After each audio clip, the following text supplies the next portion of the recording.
کیا آپ جانتے ہیں کہ بینظیر بھٹو نے اپنی آخری تحریر میں جنرل حمید گل کو اپنا قاتل کیوں لکھا تھا؟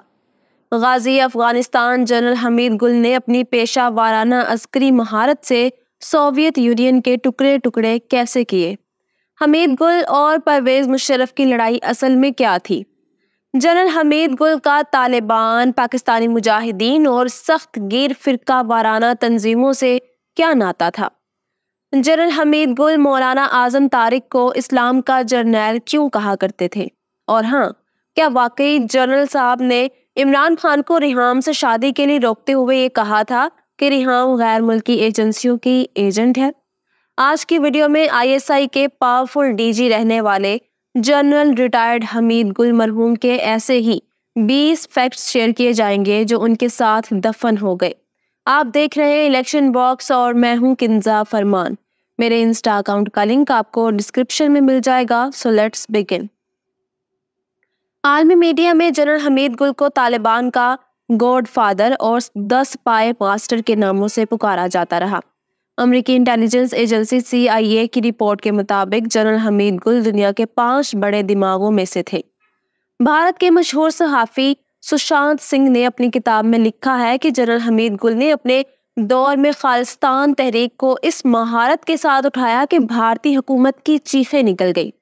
انڈین ایکسپریس نے ایک خبر لگائی کہ جنرل حمید گل اکھنڈ بھارت کے راستے میں سب سے بڑی رکاوٹ تھے۔ بھارتی صحافی گوتم شرما کے مطابق حمید گل انتہائی بے خوف انسان تھے جنہوں نے بھارت کے ساتھ ساتھ امریکہ کی مخالفت بھی مول لی لیکن اپنے موقف سے پیچھے نہیں ہٹے۔ جنرل حمید گل خود کہا کرتے تھے کہ اپنے ملک کی بات کرنا، اس کی عزت، اس کے وقار، اس کی آبرو، اس کی آزادی کی بات کرنا اگر انتہا پسندی ہے تو پھر ٹھیک ہے، میں انتہا پسند ہوں۔ جنرل حمید گل کے وقت سے قبل ریٹائرمنٹ پر ہندوستان ٹائمز نے یہ خبر لگائی تھی کہ جنرل حمید گل ریٹائرمنٹ کے بعد بھی بھارت کے لیے حاضر سروس دشمن ثابت ہوئے۔ جنرل حمید گل کو جہاد افغانستان کے ہیروز میں شمار کیا جاتا ہے۔ انہیں جہاد افغانستان کا منصوبہ ساز اور پیپلز پارٹی کے خلاف بننے والے اسلامی جمہوری اتحاد کا خالق بھی بتایا جاتا ہے۔ ان کے یہ تاریخی الفاظ آج بھی پاکستانی عوام کے ذہنوں میں نقش ہیں۔ ایک وقت آئے گا کہ دنیا کو پتہ چلے گا کہ ہم نے امریکہ کو امریکہ کی مدد سے افغانستان میں شکست دے ڈالی۔ غازی جنرل حمید گل مرحوم کے بارے میں کہا جاتا ہے کہ یہ وہ جرنیل تھے جس نے اپنے کریئر کے دوران ہر پروموشن پہلے لی اور درکار کورس بعد میں کیا۔ حمید گل پہلی بار بطور کیپٹن انٹیلیجنس سروس میں آئے اور دیکھتے ہی دیکھتے اس مقام پر جا پہنچے کہ خود میجر تھے لیکن ان کی تخلیق کردہ انٹیلیجنس حکمت عملی اسکول آف ملٹری انٹیلیجنس میں کرنل رینک کے آفیسرز کو پڑھائی جا رہی تھی۔ وہ پاکستان کے اکلوتے فوجی تھے جنہوں نے بطور بریگیڈیئر برطانیہ کے رائل وار کالج کا کورس یہ کہہ کر مسترد کیا کہ انگریز کون ہوتا ہے مجھے جنگ سکھانے والا، ملک کا دفاع اپنی مٹی کے فہم سے آتا ہے اور یہ فہم میرے پاس ہے۔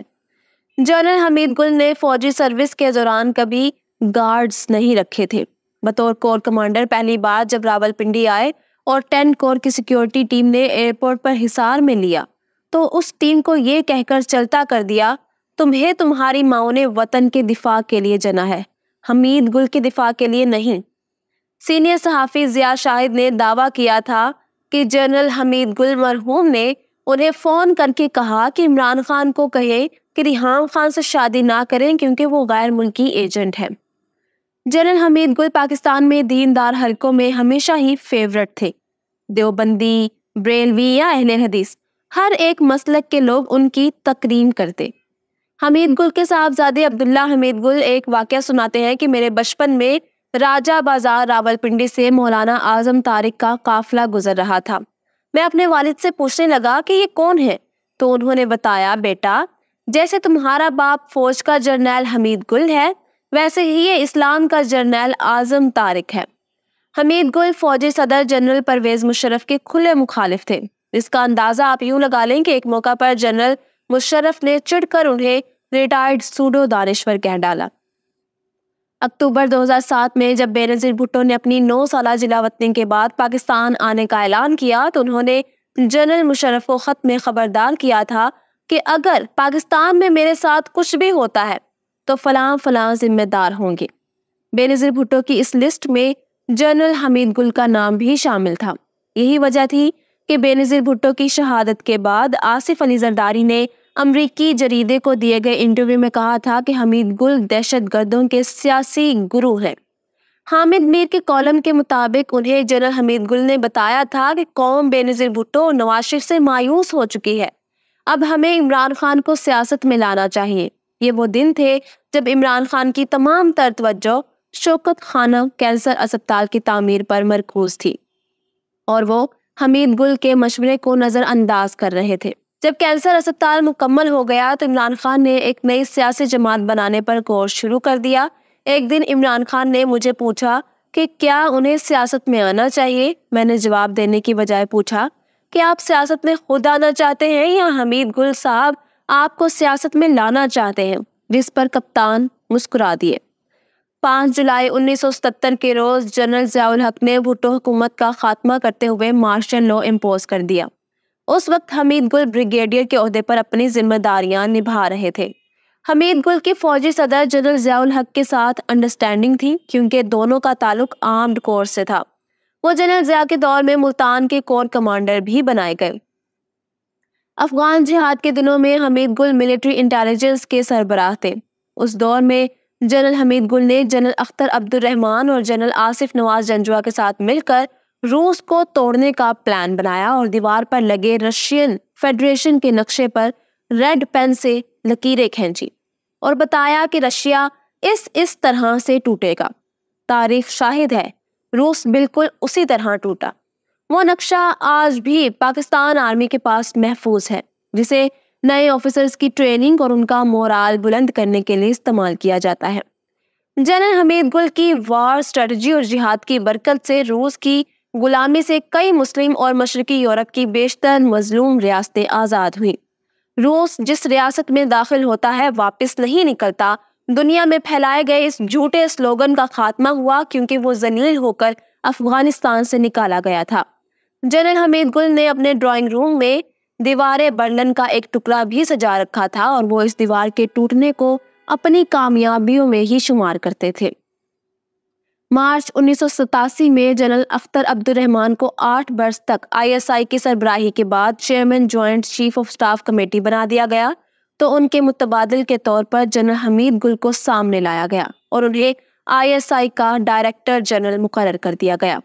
17 اگست 1988 کو صدر پاکستان جنرل ضیاء الحق اور جنرل اختر عبد الرحمان سمیت کئی اعلیٰ افسران طیارہ حادثے میں جاں بحق ہو گئے۔ اس کے بعد صدر غلام اسحاق خان، نئے army chief general Mirza Aslam Beg اور ISI کے سربراہ جنرل حمید گل کی اسٹریٹجک ٹرائنگل بنی۔ حمید گل 2 برس تک اس عہدے پر کام کرتے رہے۔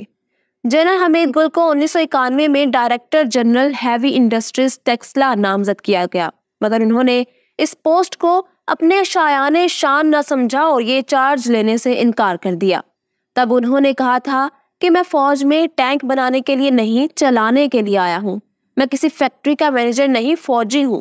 اور پھر غلام اسحاق خان کے سمجھانے کے باوجود وقت سے قبل ریٹائرمنٹ قبول کر لی۔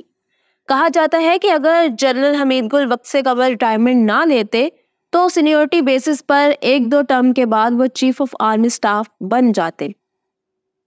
15 اگست جس دن بھارت میں یوم آزادی منایا جا رہا تھا جبکہ کشمیری حریت پسند یوم سیاہ منا رہے تھے، 2015 میں اسی روز جنرل ریٹائرڈ حمید گل برین ہیمرج کے باعث 79 برس کی عمر میں اپنے خالق حقیقی سے جا ملے۔ جنرل حمید گل اپنی عمر کے آخری حصے میں دفاع پاکستان کونسل کے پلیٹ فارم سے زبردست مہم چلاتے رہے۔ تب وہ شیخ رشید احمد، سید منور حسن، مولانا احمد لدھیانوی، حافظ سعید سمیت کئی رہنماؤں کے ساتھ نظر آتے تھے۔ جنرل صاحب نے تحریک نوجوانان پاکستان کی بنیاد رکھی جس کی سربراہی آج کل ان کے صاحبزادے عبداللہ حمید گل کر رہے ہیں۔ جنرل حمید گل نے تحریک اتحاد کے نام سے ایک سیاسی جماعت بھی بنائی تھی مگر یہ جماعت الیکشن کمیشن کے پاس رجسٹرڈ نہیں۔ آئی ہوپ آپ ہماری آج کی ویڈیو کو پسند کرتے ہوئے اپنے دوست احباب اور ہم خیال لوگوں تک شیئر کریں گے۔ جنرل محمد ضیاء الحق پر ایکسکلوسیو ڈاکومنٹری دیکھنے کے لیے آپ یہاں اوپر کلک کر سکتے ہیں۔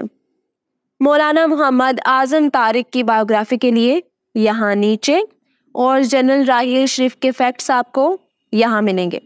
الیکشن باکس سبسکرائب کرنے، ملتے ہیں کسی نئی ایپیسوڈ میں۔ اپنا خیال اور مجھے دعاؤں میں یاد رکھیں۔ اللہ حافظ و ناصر۔